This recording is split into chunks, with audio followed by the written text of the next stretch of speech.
Miss. Hi, good evening, everyone. How are you guys doing today? Welcome to Meeting in the Ladies' Room. We are like a few minutes behind, but thank you guys for your patience. We are super excited, you guys. We have some, hey B. Hey B. I love her.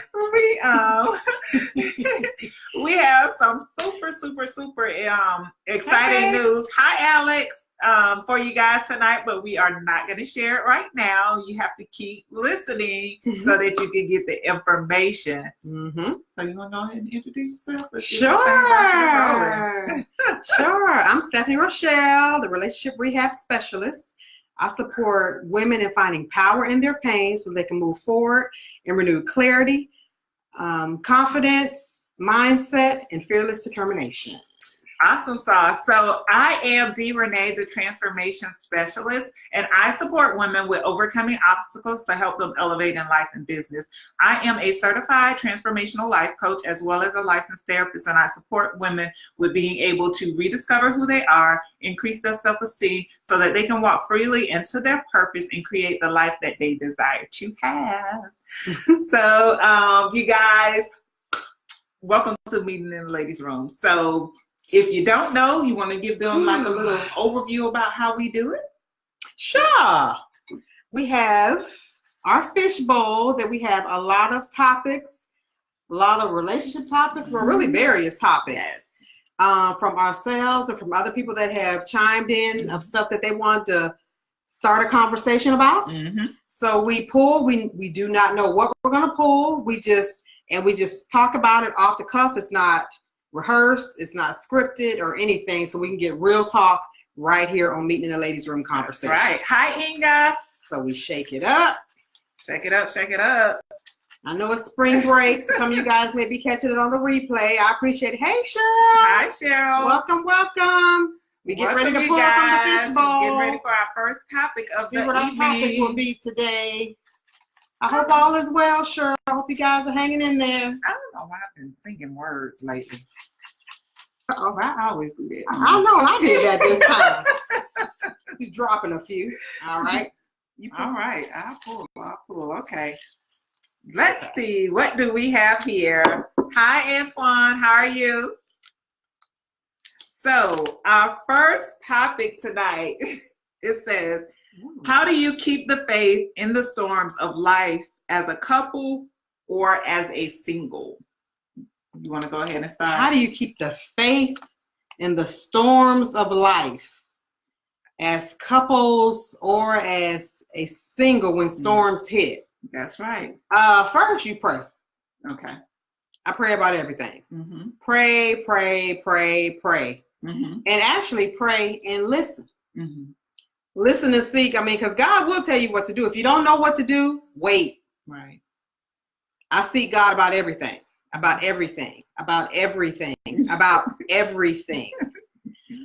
So wait and see what he has to say. Because sometimes it's do nothing. And you know what? And what I've learned in everything that I've been through, he was ahead of me always anyway. And the hardest part for us to do is to let God do it. You know, because we're always trying to solve it, fix it. And a lot of times it's just to pray, right, and wait.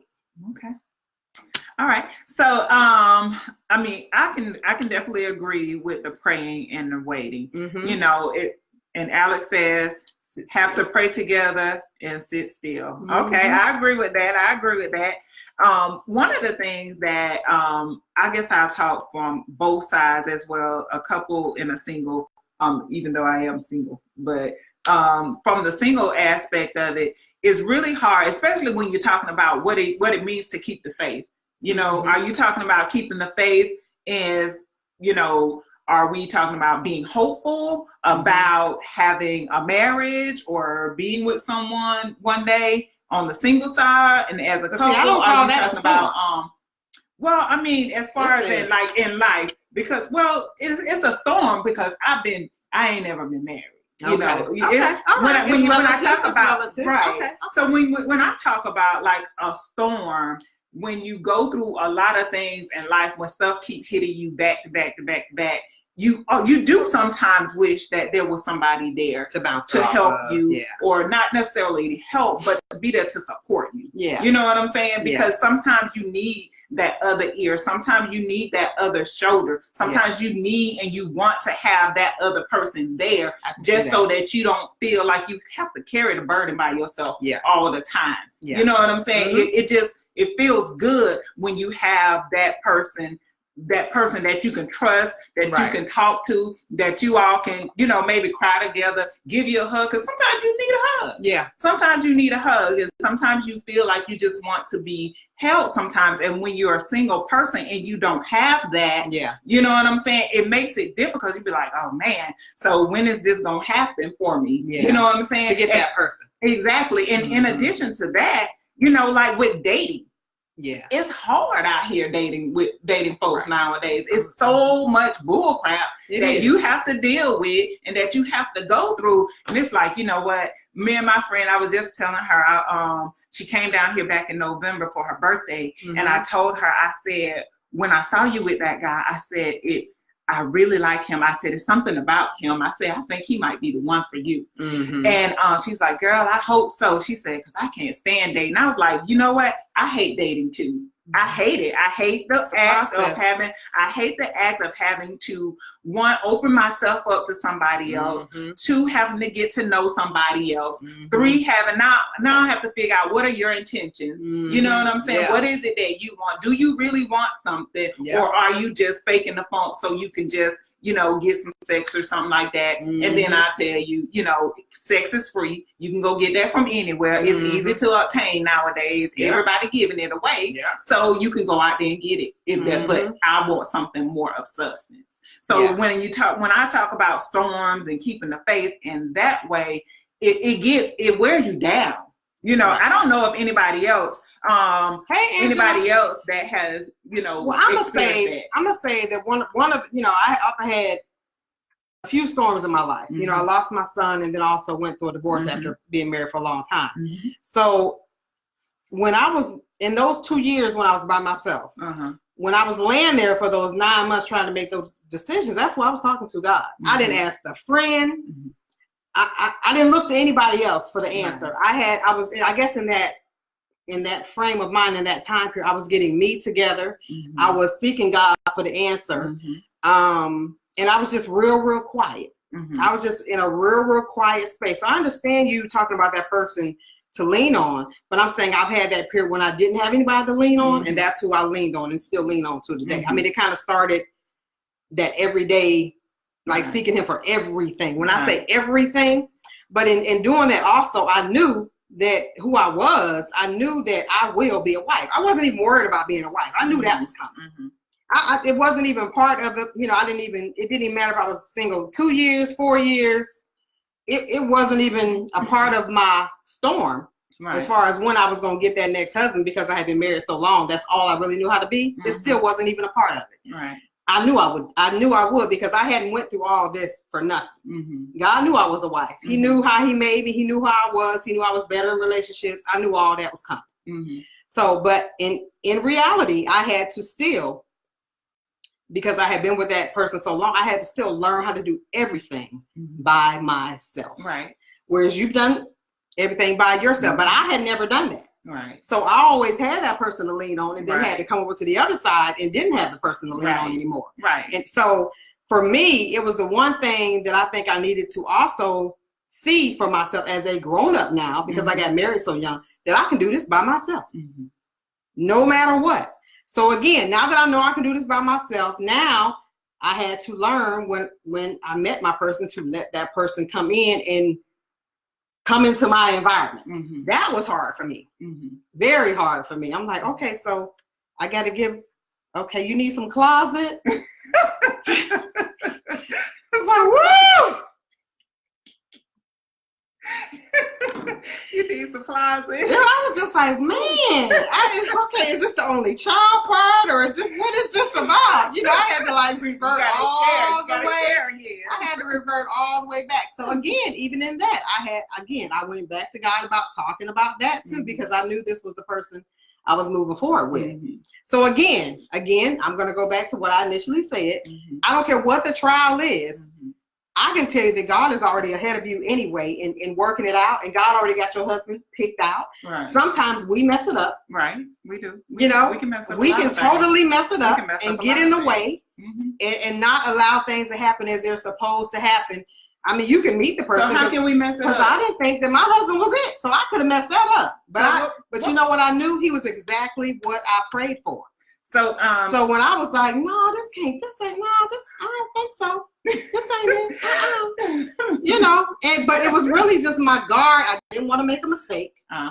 Yeah. You know, I didn't want to make a mistake. Yeah. You know, I knew that I could do this by myself if I had to, but I didn't want to get married to get divorced. You know, I didn't want to do that again. Right. So I really wanted to, and that's why I took that time up front. Right. To get to really know the person. I felt like if they really wanted to get to know me, that they would spend the time and get to know me before anything else. So how can we mess it up then? Because you said sometimes because your fear can get in the way. Yes, fear can. Your fear can get in the way. I mean, my guard was up. He was just a confident man, and he knew what he wanted. He was patient. That when my fear and foolishness showed up, he was just like, "You can't mess it up." Like I'm not going nowhere. Yeah, this is it. Okay. I'm just like, that's what I need. I'm not going nowhere. Yeah. I mean, but I'm saying the one that is for you, I think that's how they'll be. Yeah. And you will know. I mean, deep down, I knew that he was exactly what I prayed for. Okay. But I still had to slowly let the guard down because of the frogs before him. Okay. And Inga says, can dating be like an adventure or a treasure hunt to keep it exciting? Yeah, that's what I said. Go through the frogs. Yes, absolutely. It can be that way if you haven't been, if you've been married and then you find yourself suddenly single. You know, it can be that way for you. On my hand, actually, it depends on your personality, because that's what I thought. I said, "Ooh, wait, woo! I'm about to have some fun. I'm just gonna date. I'm just like, ooh, I don't even know you. It didn't work for me. It didn't work. All them people, you in my space. It didn't work. It didn't work. I said it. I'm like, I said it up out my mouth. It didn't work. It didn't work for me. But that's the difference, though, because you were married for a long time, so that excitement was there. Yeah. But for somebody who's been in the game forever, that part, it's very difficult. You know what I'm saying? That fun isn't there because of the individuals that you may have chosen previously, and things didn't necessarily work out, and then you have to start over again. And then you think this person is, and then something happened or something come up, and then here you go, start the process. Like that process of constantly having to keep doing it over and over and over again. But you know what I did? It makes it not fun. It takes the excitement out of that process because you get tired, and then you be like, you know what? I mean, maybe I didn't do it for 5 years or whatever, but for me, I thought it was fun. Yeah. But to me, you got to be in the game. I mean, and you got to stay in the game. And even when I got frustrated, actually, as soon as I got frustrated after going through the other frogs before my husband, you know, I could have been like, you know what, he clicking. No, he got small kids. No, he ain't it. And just like, because I was about to shut it down at that point. But something in me was like, no, you better click. It was like, hey, no, click. I'm telling you, I wasn't, you know, because I thought somebody stepmom. Yeah, I didn't. I mean, from everything that I had seen out there, blended families didn't work, and his kids were little, and my daughter was like in the 10th grade. Right. So I just really didn't think. I didn't know. Actually, I didn't know anybody where it had worked. Right. Oh, blended family. Yeah, I hadn't seen it work. Okay. So now, I mean, you know, that's part of my book. I mean, it can work. It can work. Okay. But I think God made me sensitive to it before I got in that situation. So, you know, it just kind of. I mean, I was in that place, but I mean, you help us to get back in the game. You got to be in the game regardless. I mean, if you want to be married, you have to be in the game, and it doesn't have to be online, or you got to be out and about where you can meet people. Yeah. It doesn't have to be online. But you got to be out and about. Having to be out and about. You just work a lot. You just work a lot. You have to be out at events. I don't know. And it ain't gonna take but 2 seconds for you to meet somebody. So Inga also says, say that, amen, you telling the truth. That's right, Stephanie, telling the truth. So Antoine says, play the game to win. Losing is not an option. All right. Again, well, tell us, how do you play the game to win? I want to know how to play the game, because when you think you found somebody. But when you know that I know I'm a wife. Okay. So when I'm out here, even though like I may not even like you, I'm okay with saying you ain't it. Mm-hmm.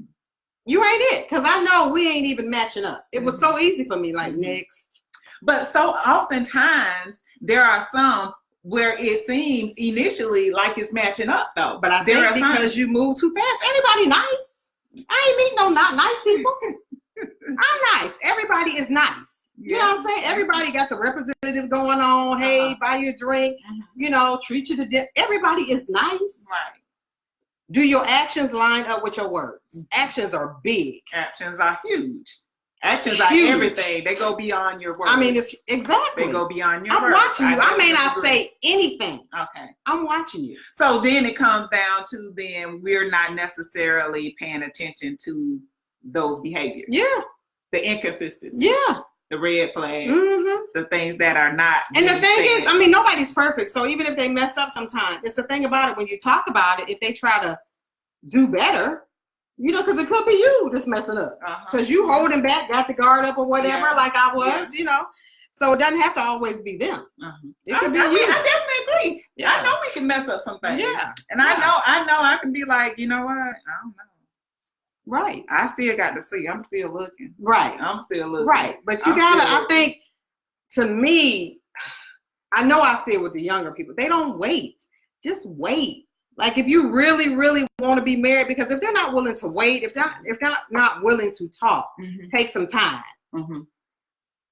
I mean, they're not going to be there in the long haul. I agree. Everybody's just so rushed. But some people are just, you know, getting married just to get married. You know what I'm saying? Oh, yes. Like I could have been married and divorced twice. Yes. I could have been done. If I wanted to just say that I've been married, just to say that I've been married, or if I wanted to just have that wife title, it could have been done. Yeah, you know what I'm saying? Exactly. But it could have been now too, if that's but if I would have chose to have done that. Yeah. But the bottom line is, it's like not necessarily that person being the right person. You know what I'm saying? And even though that person may want you, that person may not be, you know, the best fit for you. Yeah. Yeah, absolutely. I've had those. Yeah. Yeah. I'm like, ain't no way you love me in 2 weeks. You stalking. Ain't no way. Ain't no way. You stalking. So you guys, if you just joined us, our topic tonight is how do you keep the faith in the storms of life, couples and singles? And even though, you know, we talked a little bit about the relationship aspect of the storms, you know, sometimes, like I said, you know, I had went through some stuff with my oldest son. You know what I'm saying? And I have been going through it with him for since he was in the second grade. Wow. Second grade. You know what I'm saying? Yeah. And so, and even going through those things, and everybody, he just need a man.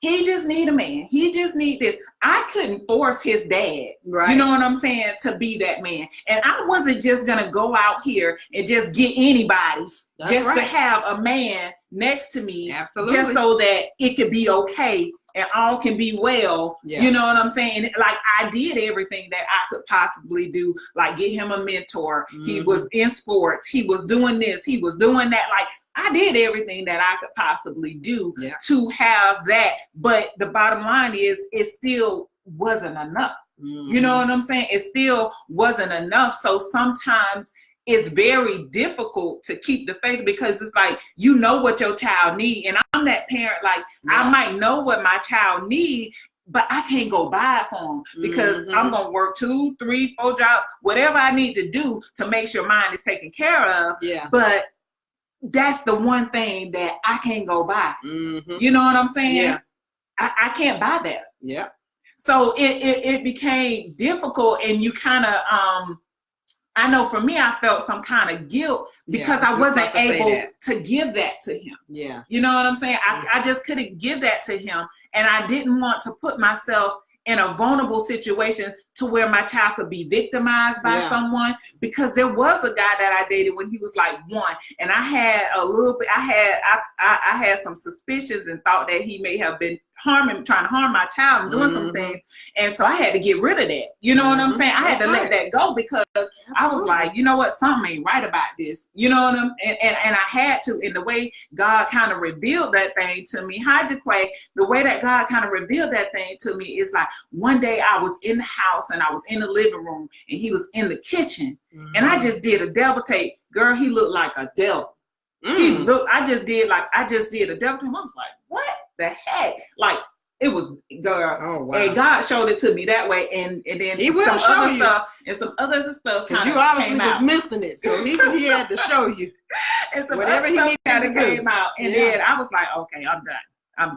So Inga says, I read something today that advises you to be where the type of man you want. Meaning, if you want a wealthy man, learn how to be in places or do things wealthy men will be and do. I mean, I agree, Inga. I totally agree. I once heard, but let me say this though, but just don't be caught up on the wealthy man, because with the wealthy man comes a lot of stuff. Oh, yes.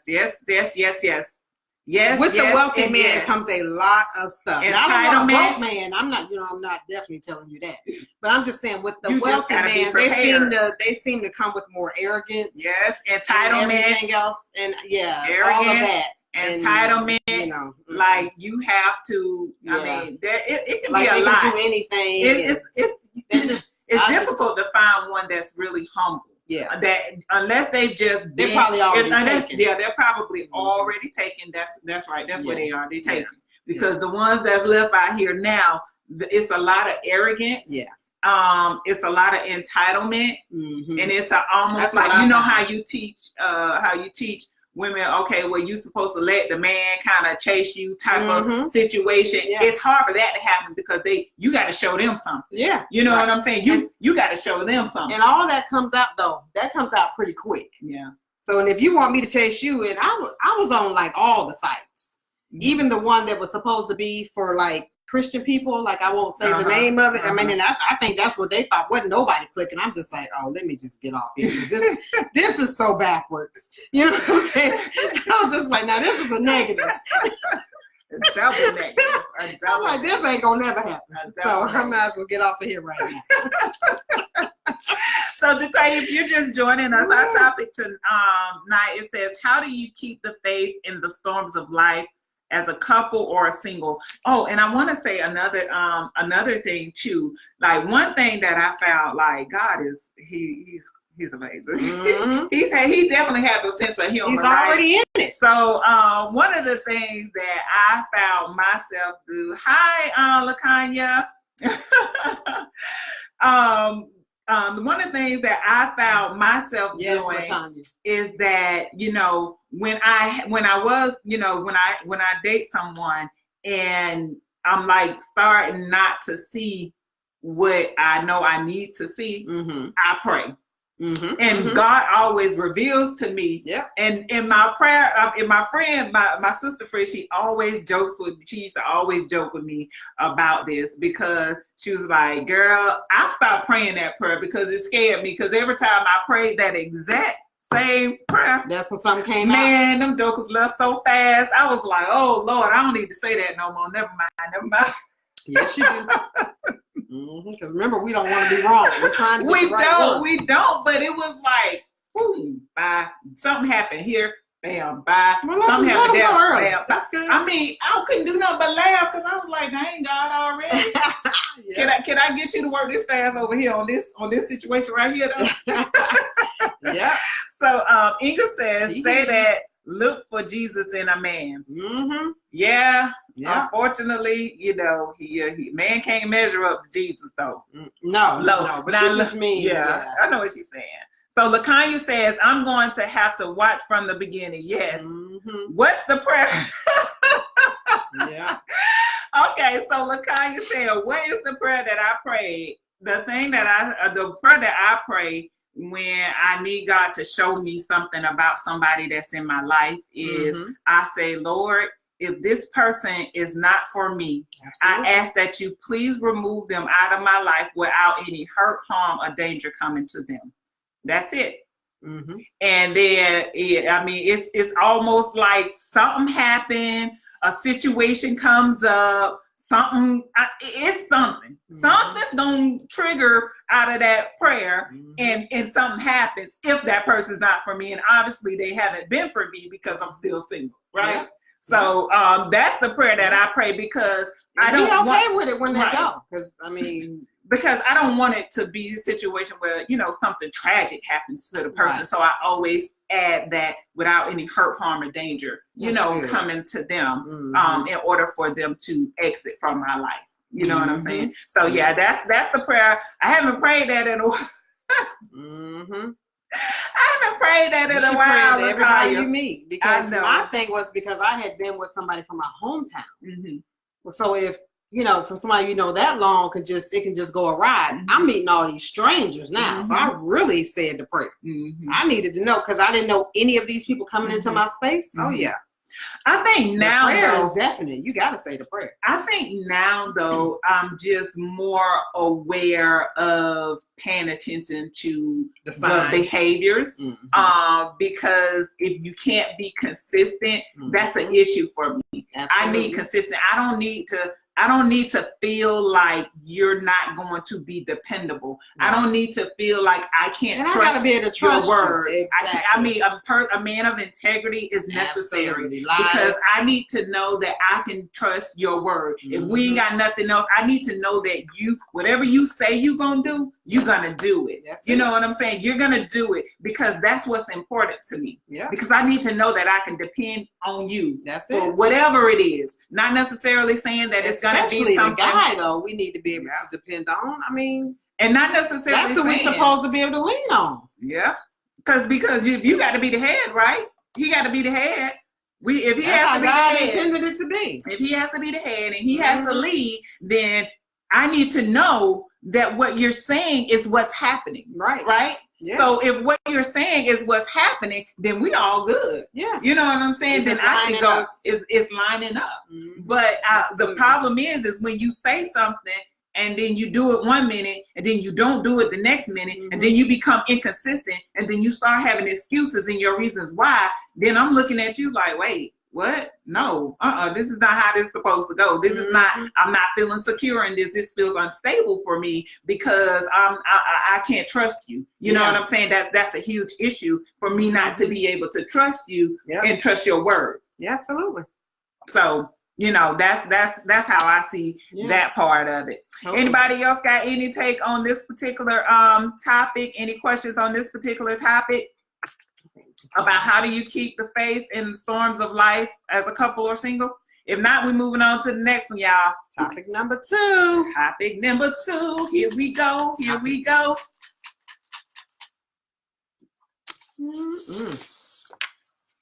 Let's see what this one is about.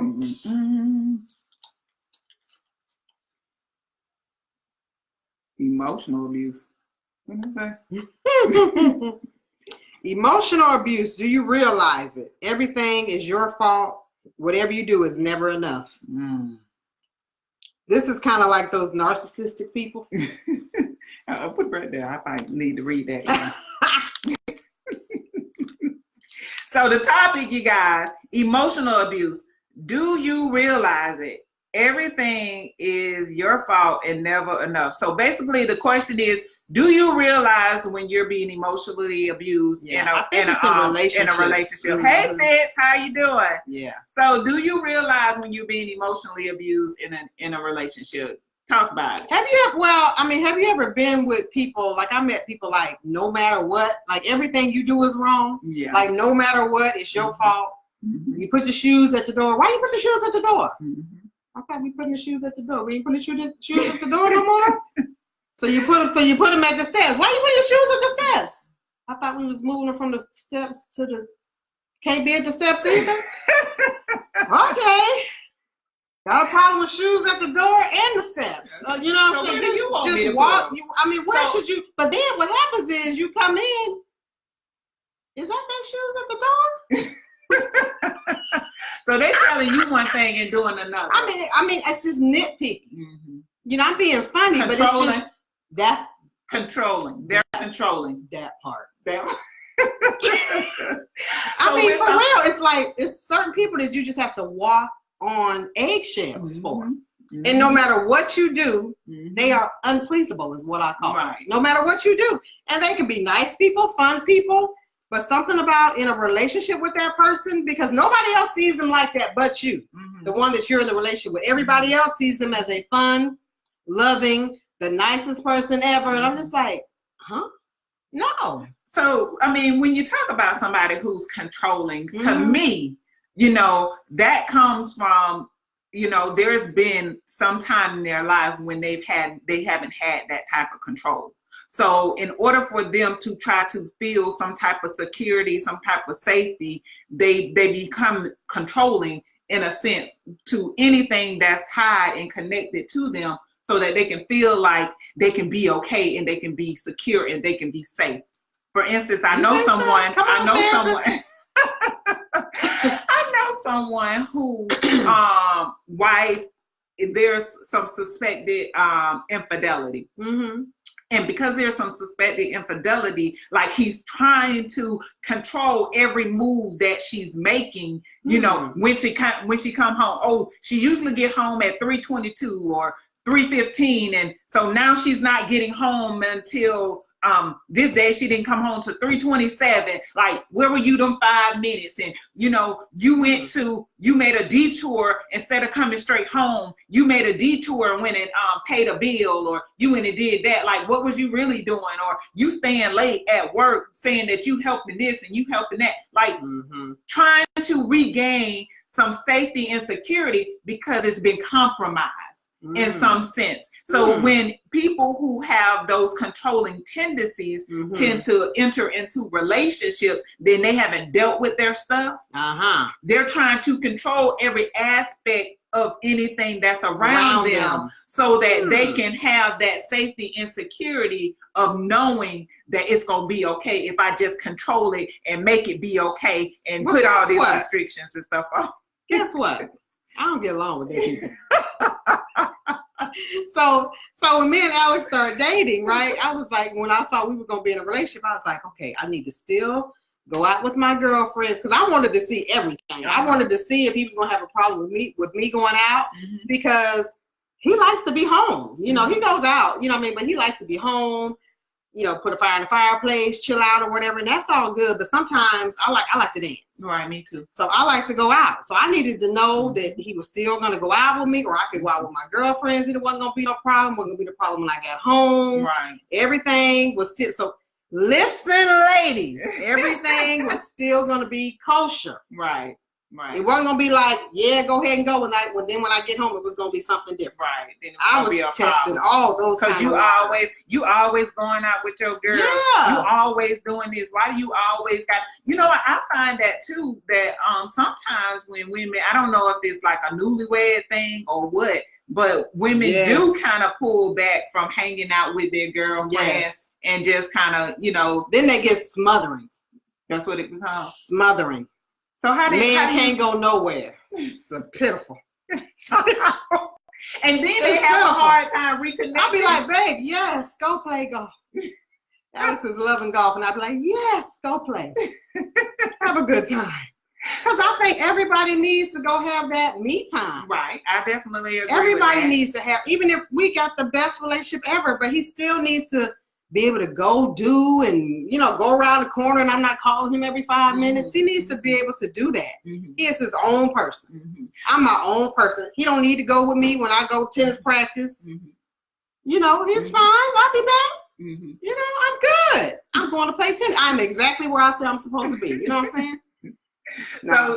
So when women like kind of lose that balance, then they lose that balance. And then, so how do you get that balance back? Like, because it's important to have balance in your life, right? You can't be all over here and none over here, because we still have to balance work. You still have to balance family, yeah. and you still have to balance, friends. I think if I'm dating you and then I'm like that, I'm too overbearing, or I think that person needs to let me know. Okay. And then we need to see if we can really, because some people, that's just how they are. Right. Like I've had friends that got married, and it's like, well, I've taken plenty girl trips. I don't need to take trips with y'all no more because I got a man now. And then next thing, 2 years later, 3 years later, they divorced.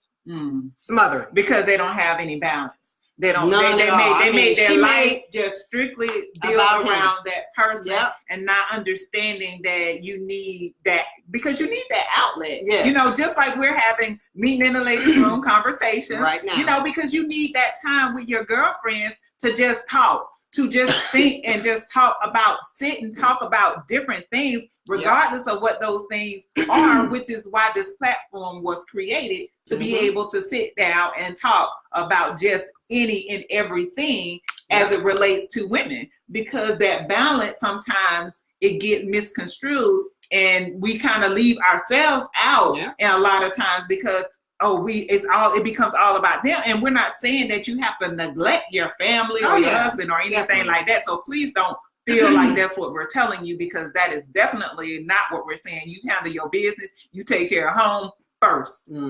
But then you also should have some time to where you meet with your girlfriends, so they where can miss you. Different. Gotta miss you. So they can miss you. They can miss you. They can miss you. They can miss you for the hour not being at home, or miss you for a few hours or a weekend if y'all go on a girls' weekend. Because if it's controlling to the point where you can't even do that, then are you really truly living your best life? Because if it's all part your best life, all of that is a part of it. Going with your girlfriends. Sometimes you may say, hey, I need to find these chairs to match so and so. You just want somebody to go with you. Okay, we'll be back in a couple hours. That's what we do. Hi, Dudley. So tonight, you guys, if we are providing you with value, we want you to please don't forget share, like. And our second topic for tonight is emotional abuse. How do you recognize it in a relationship? Because there are some women, like I know somebody who is just like super controlling. She is like hell on wheels for real.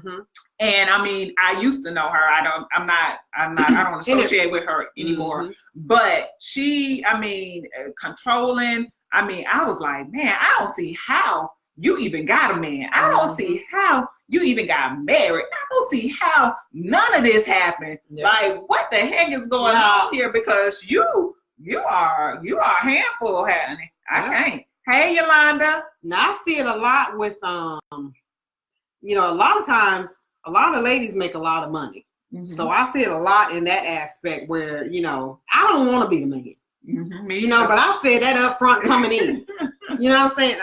I'm not looking to make you be a man. I'm gonna need you to be one before you even come around here. Ain't nobody building no man. I'm not looking to take no man. Ain't nobody trying to build no man. Ain't nobody trying to make you no man. We're not trying to be your mom. I don't want to pay all the bills. I don't want to do nothing. I don't. I want them to be. You don't want to be Miss Independent. Nope. Nope. I don't. Oh, me either. I do not. Nope. Y'all can have that. Nope. So were you saying, when women are making a lot of money? I said a lot of times when women are making a lot of money. Let's just say that when women are making especially more than their husband or their spouse or whomever it is that they're dating, they tend to become controlling. And it can be a form of emotional abuse. Yeah, definitely. It can definitely be a form of emotional abuse. It doesn't always have to be the shoes at the door. That was just a little example, but yeah. I can definitely. This is what we gonna do. Right. Not allowing him the opportunity to be the man. Right. Not allowing him the opportunity to make decisions. Not allowing him the opportunity to make the decisions for the home. But my thing is, like, then why would you even pick him to be your man if you can't even trust him? Because that relationship works for her, because that's how she can maintain control. You can maintain control. Yeah. So and the same thing with the guy that I was talking about this. Sometimes it's the guy, that's why it works. He has to, you were saying it goes back to what happened in his life, and it may, but that's why that work. He has to have that control. He has to be the dominant one, and And you know what? I mean, men, I'm okay. Like I said, I want men to be in control, but you don't have to dominate. You got your wife watching. Thank you, Dudley. We appreciate it. Appreciate it. Yes. I mean, I agree. Yeah, you don't have to dominate me at all. I got my own mind. I got a degree, I've been to school, all that, make my own money. Mm-hmm. You know, we can talk about what we do up in here. We talk about. Right. We're going to do this next, and we're going to do that, and that's how we do it around here. So women then, they need to figure out if you want a man or a boy. Basically, you need to figure out if you want a man or a boy, because no real man that I can think of, no real man is going to just be okay with basically being a puppet. Right. No real man is going to basically be okay with you dictating to him what he can and cannot do, and what y'all like. I wouldn't even want nobody like that. Like that sounds like work, don't it? Yeah. Cause that sounds like another You kid. Can't even decide that. You need me to help you decide that too? Oh no, that's boring. That sounds like you raising another child. Yep. That's what that sounds like. Yep. That sounds like you raising another child. But some people, I mean, I took this class. You know, I'm all into this relationship stuff. Okay. And I mean, it basically boils down to selfish people do not need to be in a relationship. Where they need to be at then? By themselves. Okay. Not even dating? Or if they date, they I have not found. Tell me if I'm wrong. I don't know everything, but every selfish person I have run into, they still selfish to this day. Me, I'm talking men, women, whatever. You know, it don't work. It does not work. If you always got to get your way, nobody always gets their way. Right. Never. Right. The other person has to get their way sometimes. I got to get my way sometimes. You know what I'm saying? But nobody gets their way all the time. And then if you don't, you're not happy? No, that's not good. So that's not good, people. If that's you, that's not good. That's not good. Wait, don't get in a relationship. Don't do it. It's not going to be good. Because you have to be selfless, definitely, in a relationship. You have to be selfless. So let's talk about the other side then of this emotional abuse and how do you recognize it. So we talked about the side about being controlling as an emotional abuse. What about the part where the person is not necessarily not building you up, but it's like saying little word like, oh, that was stupid, or you know what I'm saying, or you know, I had to correct verbal someone abuse, you know, I was working with someone, and you know, one of the things that her husband was struggling with was some he was struggling with confidence issues. And so, you know, we kind of role played a little bit about some of the things that happened and kind of how she responded and what she said. And I was like, well, you sound like the ex. Because if that's what she was doing, I said, you sound like that too. Because if you said, well, that was stupid, you should have this, and this. I said, well, you didn't help to build him up in that moment. You could have, you know, the way that you worded that by saying I'm stupid. I said, so what part of that do you think he heard out of that whole conversation that you guys had? What part of that do you think he heard the most? Yeah, stupid. You know, stupid. I'm stupid. That was stupid. I did something stupid. Because she is like controlling. She's controlling, and she got to have her hands in everything and not stepping back. But what she's found is now that she has started to step back, she feel better. But so she's it's not just worried now. About it as much. Right. But I said, because what that does is that empowers him to be the man that you actually need and want him to be. Exactly. You know, so that you can trust him. I said, you have to allow him the opportunity to be able to step in and do some of those things so that he can build that trust in you. In him, you know, for him, that he can do this. And so she was like, she was like, I didn't think about it in that way. And I think oftentimes we don't. What do I tell them on Mindset Monday? Learn how to react is how you react and respond. Okay. So that's being quiet sometimes. Okay. But what if there's an issue? So how do you react and respond to an issue? Especially when it's something like this, like a emotional abuse, or if you feel like this person is controlling, or if you feel like this person may not be, like, you don't like the words that are coming out of their mouth, like Chris Tucker. Do you understand the words that are coming out of their mouth? You know what they say? You know, they say you say it back to them. So let me see if I understand you correctly. Okay. You say it right. You say it right. Mm-hmm. So they can hear themselves, because they may not be aware. I'm just gonna give them the benefit of the doubt, you know, because sometimes stuff become a habit and you don't even realize it. You know what I mean? So you know, you just spit it right back out. So let me hear you. Let me see if I hear what you're saying. So you're saying this. You just spit it right back to them. Then they be like, well, no, I ain't mean it like that. Or if they say, well, yeah, what you did, that was stupid. Then you know who exactly, you got to know. Because a lot of times we misunderstand is not the word I'm looking for. We forget who we really dealing with. You know, so they keep showing us. They keep calling you stupid, but you keep saying he don't mean to call me stupid. Right. He don't mean it like that. Right, like that. He do. Like that. When you got to add the like that on there, then we ourselves, right? Yeah. Yeah. So another form of emotional abuse can be, what about that person who's not supportive of your dream and your vision? Oh, that ain't gonna work.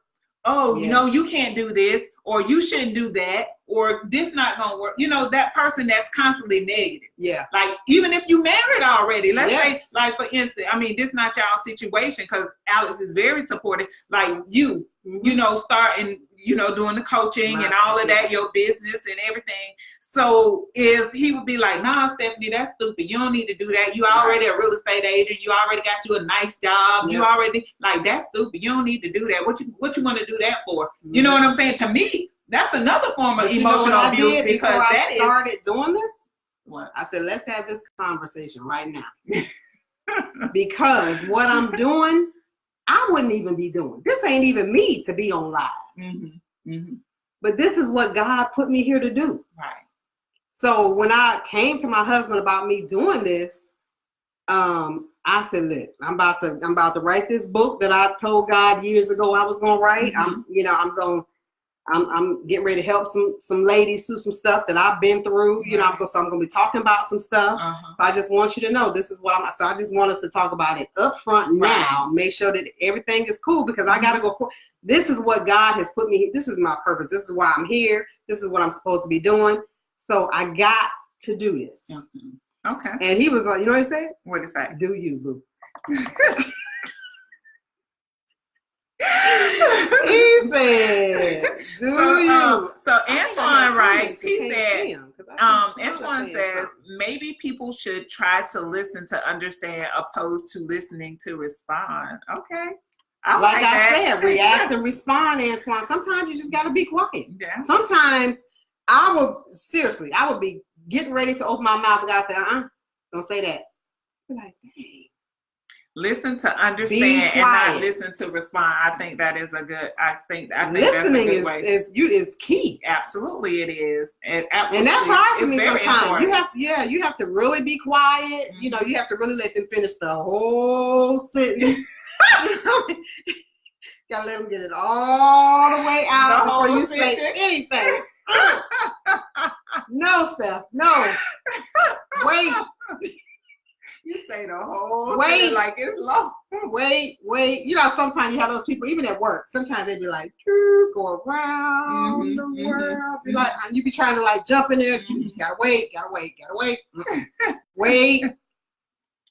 Man, I know what you're gonna say though. Gotta wait. So when you dealing with somebody who is like not necessarily speaking bad things about your vision, speaking bad things about your business. For instance, if you are a woman who is married, or you are a woman who's dating somebody and the person is not necessarily, or a guy, you know, who's dating somebody and the person's not necessarily, you know, supportive of what it is that you're going through. Oh, that's stupid. You know, you shouldn't do that. You shouldn't, you know, they might not even say that's stupid. Now, but basically, if they don't, I mean, you can be dating, like, you can be like, okay, we're doing this. We're doing this. Like, you know what I'm saying? Yeah. Like, and then in the midst of we're doing this, you say, okay, well, you know, I do want to do X, Y, and Z. Yeah. And as a result of me wanting to do X, Y, and Z, this is how it may affect me or us since we're doing this, right? Yeah. This is how it may affect us later on down the road. Like, what do you think? But if it's a person's passion and this is a person's dream and their vision, you know, that's there. And if it's somebody that's negative, that's not necessarily being supportive, like you don't have to call somebody something they're doing stupid for you to say, I don't want you to do that because of X, Y, and Z. It's still a level, it still hits you in your confidence level, it still hits you in your heart because it's still emotionally is not support. You know what I'm saying? Because you need that, especially anybody starting a business, you need that support from whomever that person is going to be in your life, or if it's currently your husband or your wife, you need that support from them, period. It will be a whole lot easier and better if we had their support. Like I said, being a coach, I was already doing it, but I didn't really think that was like, it wasn't my dream. Like I was like, oh, I can't wait to be a coach. I mean, I've always, you know, tried to help people in relationships. I've always liked relationships, but it wasn't until I began to write my book and was listening to really the way that God wanted me to go. And I started to think bigger that I could really help people. It's how I became a coach. It started with writing the book though. Hi, Steve. Hey, Belinda. Hey, Steve. So, I mean, and so now the last part of recognize emotional abuse, like, okay, it's I know you know that this is it, but some people don't, you know, so we're going to talk about it. So when people are calling you out your name, when people are just flat out being disrespectful, you know, calling you all kind of B words and, you know, guarded tools and stuff like that. Some people do that. Some people do that. They do. Some people have relationships. Hi, Dad. When they get mad. Yeah, I mean, when they get mad, or, you know, especially when they get mad. But, you know, that might be a form of how they speak to you or talk to you on a regular basis. And for me, only time when someone is able to continue to accept something like that is when that's been their norm. When that's been their norm and they're still like in a broken state of being.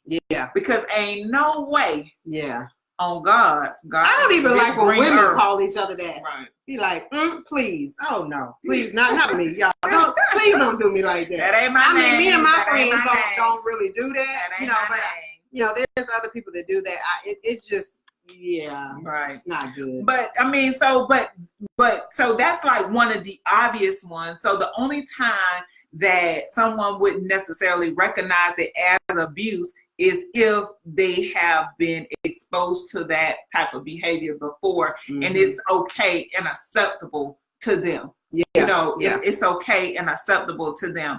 But if you are somebody who is currently in a situation like that, listen, Linda. That's what I'm going to call it. Listen, Linda. You know, you deserve way more than that, Linda. Whoever you are, whatever Linda you may be, you could change Linda and put whomever your name or whatever you want to put on there. That is not love, and you deserve so much more than that. You are not those words. You are not those things that you are being called. You are not, even for men. You know, there's some women who got some they got a mouth on them, and they will cut a man down like a fraction. You know what I'm saying? So even to them, that'd be the same thing. Those men must be dealing with some issues of like self-esteem or confidence that would allow them to even be okay with somebody being, you know, speaking to them in that way. You know what I'm saying? And so if you are in that situation, period, point blank, period, if that is you, then guess what? You don't have to stay in that state of being, because you're not any of those things that you're being called. First thing you have to do is get to a place to where you can build up your confidence, build up your esteem, know that you are more than anything that ever has happened to you. And that you can be so much greater. Come on, therapist. Yes. She telling y'all, yes. And that you can be so much greater than what you see in front of you. And that person does not necessarily really love you if they're treating you that way. Love does not hurt. Love does not hurt. It doesn't. It doesn't. It does not. It doesn't. But they say love is patient. Love is kind. And that ain't kind. And not one way love is not kind if that person is putting you down, causing you to be crying, hurting your feelings, making you feel worse than what you may already feel on the inside. That is not love on any level. On any level. I mean, I read the article and I was talking about the older couple, and that's what they said. How do you make it work? How do you make it last 80-something years? And they said, okay. Be nice. Be nice. Okay, you did tell me about that. Be nice. Be nice to each other. Be nice. So if you're being nice to me, you're not trying to hurt me. Right. You can't be nice and hurt me in the same. So you they don't go together. Call them names. Be controlling. And what was the other one we said? Control. Oh God, it was control, and then it was the words, right? The words that we just the emotional about abuse the emotional overall. abuse. Yeah, that's about emotional abuse overall. So and be nice at the same time. But the key word is abuse. Abuse. It's abuse. It is. And if you don't recognize that that's what it is. Oh, we were talking about emotional abuse as if someone's knocking your dream and putting you down. That's what we were talking about. Not being not supportive to what it is that you are trying to do. Because it's a way to say stuff. It's not what you say, it's how you say it. Right? React and respond. Right. It's not what you say, it's how you say it. And there's a way to voice your opinion about things without being hurtful. You know what I'm saying? Without being hurtful. And I know that I could be I have no filter at times. But if you just take a second before you respond, if you just like take a deep breath before you say anything, your words will change up. I mean, I just need a minute. I do think about what I say now. I do think about what I say and how I'm gonna say it and things like that. Because one thing I mean, you want it to be received and not necessarily be something where a person is defensive. You know, you want it to be received. And I think that's what's most and how you say it is key. Absolutely. How you say it is key. You say it is key. So you guys, we talked to you guys tonight about our two topics. Our first topic tonight was how do you keep the faith in the storm of life as a couple or a single and a single. We talked about it in both aspects. And then the other topic was emotional abuse. Do you realize it when it's happening? Because everything is your fault. When a person constantly deflects, and refuse to accept responsibility, we didn't talk about that, did we? When a person does that, and it's always you, that's abuse. Because what they're saying is you're not right. You're not perfect. You keep doing things wrong. You're the reason why this is happening. And guess what? You begin to internalize those things and begin to think that maybe it really is me. And selfish people do that. Yeah. I told you.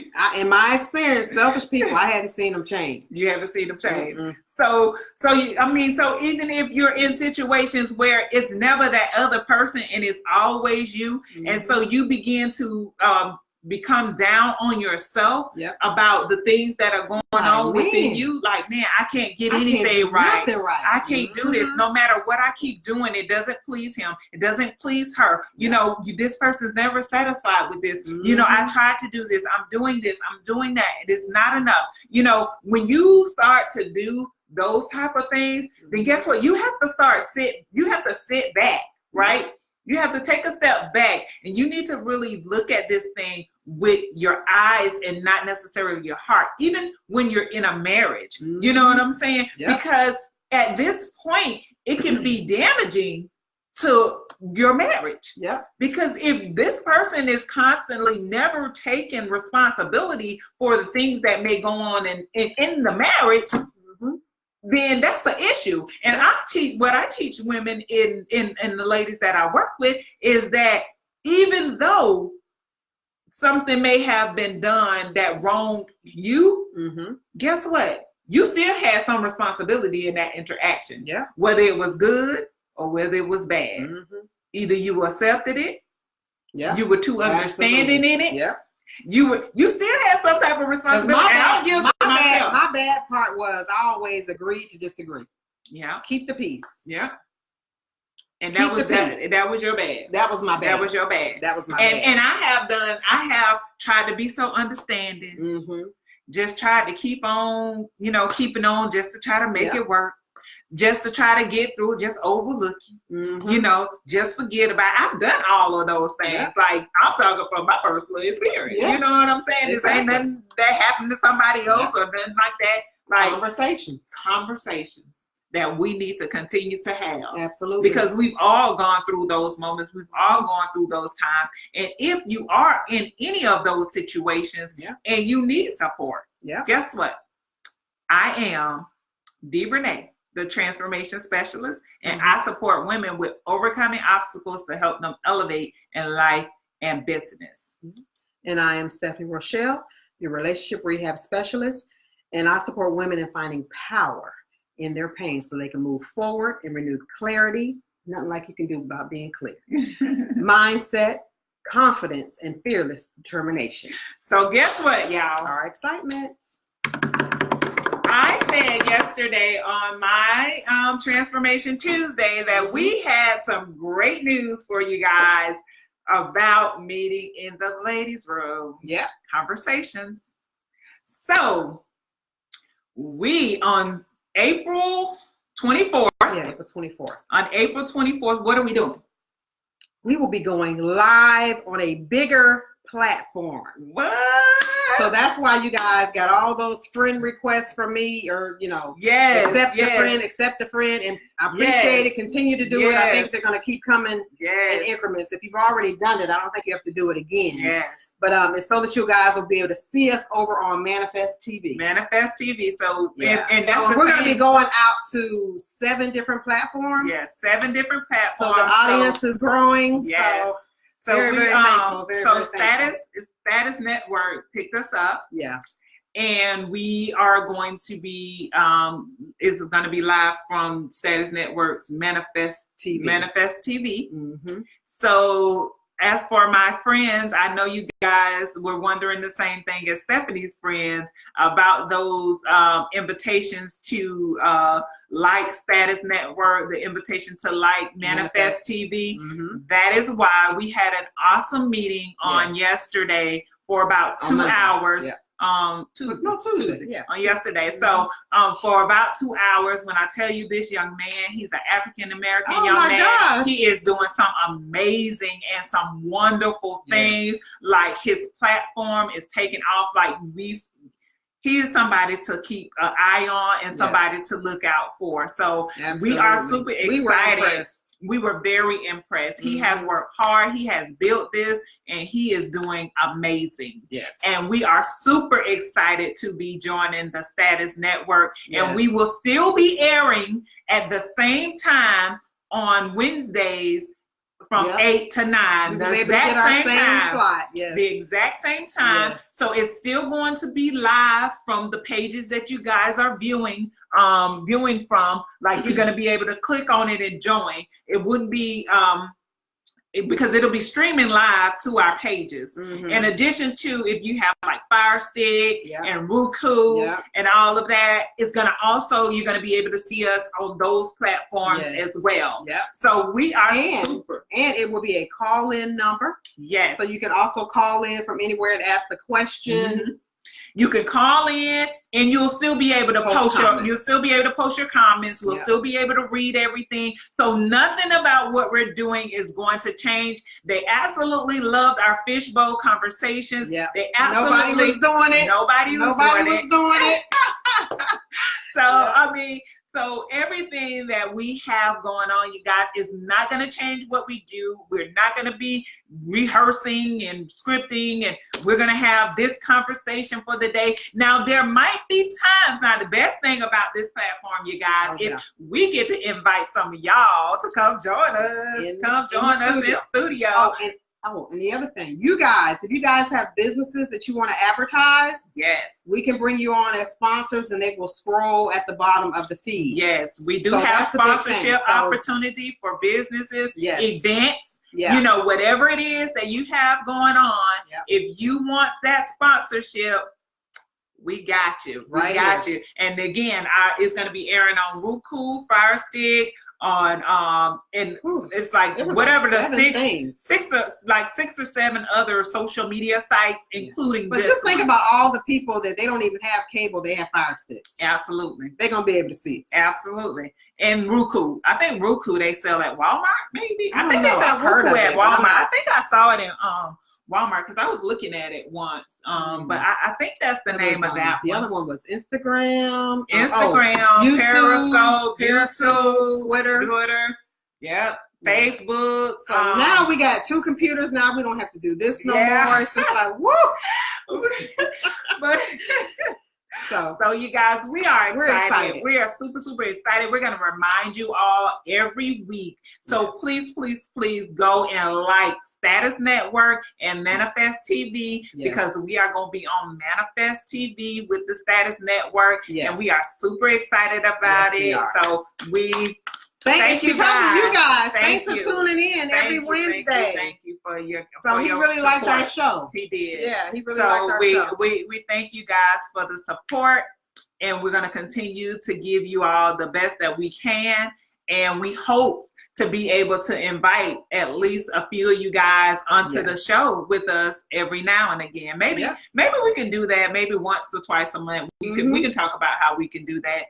Just to have some interaction with you guys because we interact with you via Facebook, but I would love to see you in person at some point. Yeah. So you guys, that was our news.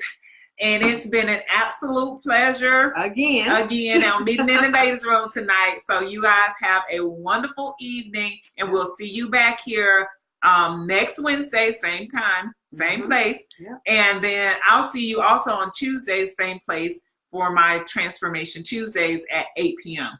And Mindset Mondays it's been about 9:30 here lately. Tennis is starting again, so I got to go to practice on Mondays. But right after that, I'm coming live.